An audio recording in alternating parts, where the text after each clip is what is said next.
okay, we want to end our suffering. If it is possible, why not? We really want to end our suffering. So yeah, is it possible? Yes, it is possible. Now, how to do? So you have to go to liberation, to Nirvana. So how to get to Nirvana? There are 5 paths, 5 stages that you must know.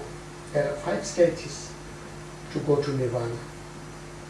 There are 5 paths, what we call in Tibetan or Sanskrit. So we got to know what are the 5 paths. So when we get through 5 paths, through the 5 paths, then we will get to liberation, Nirvana, and become Arahant or Buddha, Bhagavan, so forth, right? So we got to know about the 5 paths. So 5 paths is, you must count the 5 paths. The first path is called Accumulation Path. The second path is called Preparation Path. The third path is called Seeing Path. The fourth path is called Meditation Path. The fifth path is called No More Learning. Yes, no more learning path. Then you get to the liberation already. You get Nirvana. That is called when you attain the Nirvana. That is called no more learning path. Yes. So there are 5 paths. Yes. So Nirvana is mean you are nearly to the enlightenment state, right? There are 2 kinds of Nirvana, as I mentioned, right? One Nirvana is liberated yourself from the suffering, from samsara. Out from Samsara. But you haven't become a Buddha yet, right? No. Is already enlightenment or not yet? Not, you are enlightened, of course, to some extent, but you are not fully enlightened. Until you become Buddha, you cannot be fully enlightened. But you are enlightened, and you cease the suffering. There is no more suffering. Then you are no more in the samsara. No more in the samsara. It's out of samsara. Yes. But you are, can we say it's almost to the enlightenment and become a Buddha, so you can come down to help all the sentient beings. The person who has just attained just Nirvana, he will not come back, because he doesn't have the feeling, he doesn't have, he didn't get enlightened, or he didn't do this for the sake of others. He did this for his own sake, He himself wanted to get out of suffering. So he got out of suffering, so he is not concerned with other beings. So he will not come back to help others. They have compassion, but what we call, what Mahayanas, our perception is they don't have the great compassion. We have to develop great compassion, but they don't develop great compassion. They have certain compassion. And so that is called Nirvana, and then the other one is called what we call non-abiding liberation. It is not when you become Buddha, you are not just abide in meditation. You will come back. You will help sentient beings. You will keep on helping sentient beings till all the sentient beings get out of suffering. So it is called non-abiding liberation.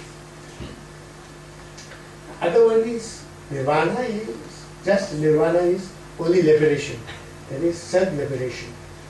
Oneself liberated from samsara, and then they abide in meditation because they are peaceful.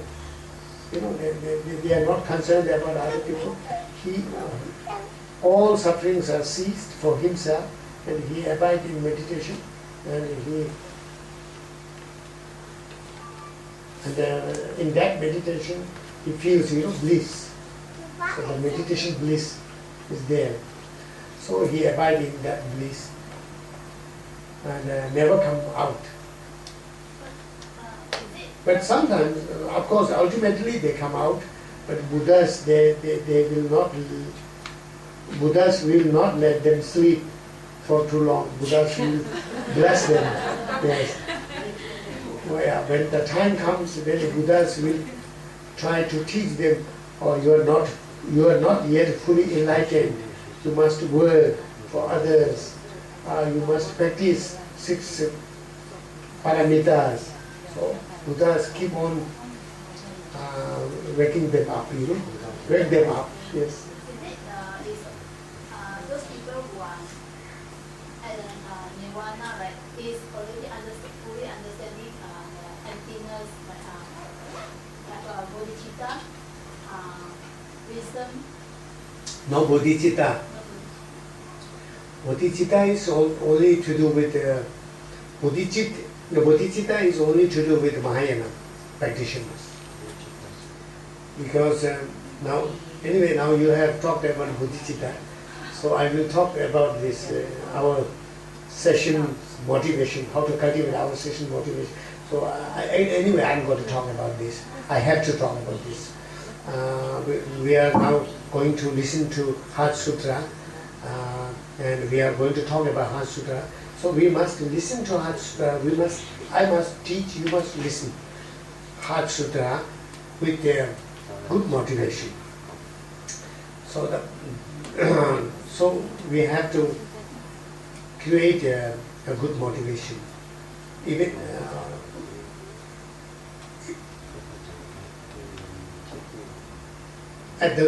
even if you have no good motivation, at this moment you must create within yourself forcibly good motivation.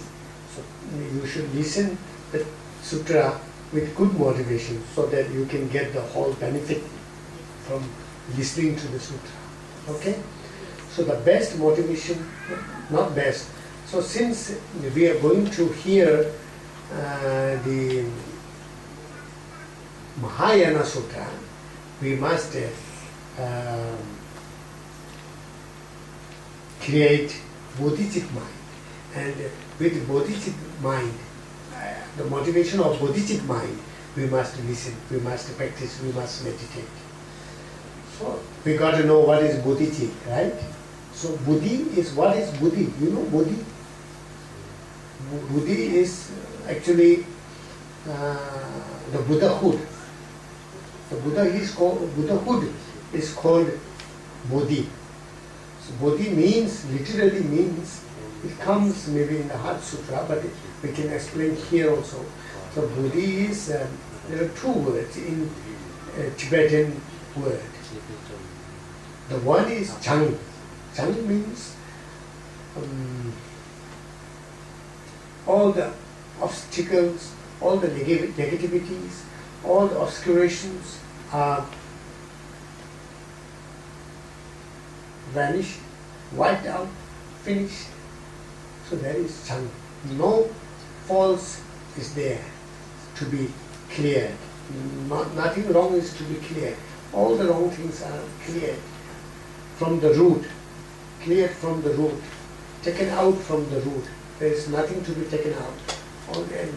No negativities to be taken out. That is Jang. Chup, that he has attained omniscience. In other words, he knows everything. There is nothing that he doesn't know. Ultimate truth, conventional truth, every details of karma, good and bad, the inside and outside, there's nothing. Even the atoms, how move the atoms, subtle atoms, he knows. And all the subtlest mind within the sentient being, he knows. So there's nothing, no phenomenon that he doesn't know. So that is chup. That is buddhi, okay? Buddhahood, that is buddhi. Now chit is mind. So we translate sometimes the body mind. So that what is the mind? The wishing for aspiration for Buddhahood. that is called bodhicit. Is that clear?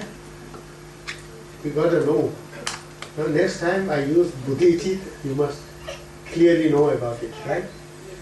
So bodhicit, the aspiration for Buddhahood, that is bodhicit. So you wish to attain Buddhahood, you wish to get Buddhahood, but not merely that is not bodhicit. It has to be, this wish has to be for the sake of all sentient beings. So, for the sake of all sentient beings, I would like to attain Buddhahood. That mind, that conception is called, that aspiration is called bodhicit. Okay? Okay, bodhicit. So we must generate that kind of mind at this moment. So, for example, as me, an ordinary person, and beginners, we cannot generate that kind of bodhicit, that kind of motivation immediately, like this, because we are familiar with hatred, attachment, desire, and all that kind, and we are very unfamiliar with concerning about all sentient beings. First is ourselves. We need comfort for ourselves. We are not concerned with others. So suddenly we cannot change that attitude, No, I don't care about myself now. I care about all sentient beings. That kind of mind cannot be generated immediately. So what we got to do, we make it artificially. Forcibly we just think, artificially we think. In reality, that kind of thought will come very slowly. We have to develop. But at the moment, artificially we generate that kind of mind, and then for the sake of all sentient beings, I would like to attain Buddhahood. For that, I have to practice Dharma. For that, I have to realize perfection wisdom. For that reason, I would like to hear about the Heart Sutra, which talks about perfection wisdom. Okay. So that kind of motivation. So we all generate. So actually, we prayed at the beginning, Sangye Chodam Sadi Chonam La, I have told the old members. So I think many of you were reciting this verse, 4 sentences. And this is very important. These 4 sentences is not much to learn, but it has huge meaning. So taking refuge in 3 jewels and generating bodhicit mind, is both are explained in these 4 sentences. So we must learn. You can recite in English, you can recite in Chinese, you can recite in Tibetan, but you must recite. And while you are reciting, you must follow the meaning of the words in your thought. You must be mindful in the meaning of the words. Because if you just chant, if you just chant, then this is like playing a tape recorder. So if you press the play, it will chant. But no, we must be mindful in the meaning of the words. So in order to know about emptiness, we must analyze first. So, and also we must know empty of what. So all the phenomena, they doesn't exist inherently. They doesn't exist by its own nature. And they are not there as we see, as we look at them. That's why the ultimate truth is emptiness. We haven't seen yet. Because what we see, what we think, what we project, that is not there. So we must analyze. For example, we must, it's better analyze on some person, something, you know, like what would be the common names in your country. I don't know exactly, like David, Michael. These are the common names. Anyway, we can use one of them, right? Michael. If someone is called Michael, you or whatever. Oh yes, you're Michael. Okay. We found one Michael here, right? Yes. So what we think about a person who called Michael, who's called Michael. We must analyze where is the Michael, because we all have a strong feeling about Jenny, Michael, whatever. So we see them as a solid one. Very solid Michael is there. So we have that solid Michael. Where is that solid Michael? We must analyze, try to find out. It is inside his body, it is outside his body, it is part of his body. Where is it? It is in his head, it is in his heart. Where you do yourself, whatever your name is, you must look inward. You close your eyes and you look inward. Where am I? I'm over here. Cannot say I'm over here. Over here, definitely not. And the legs, because we cut our legs sometimes, people get sick and we have to cut our legs.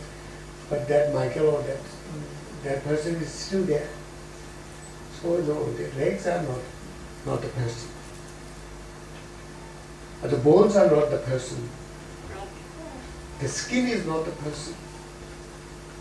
The nerves are not the person. The brain is not the person. The heart is not the person. Each part of the body is not the person. The feeling is not the person, because the feeling and the person, there's a gap. I feel it, you feel it. The feeling is something object, not the subject. Where is the subject? What we are looking for is for the subject. We are looking to yourself. You try to find out.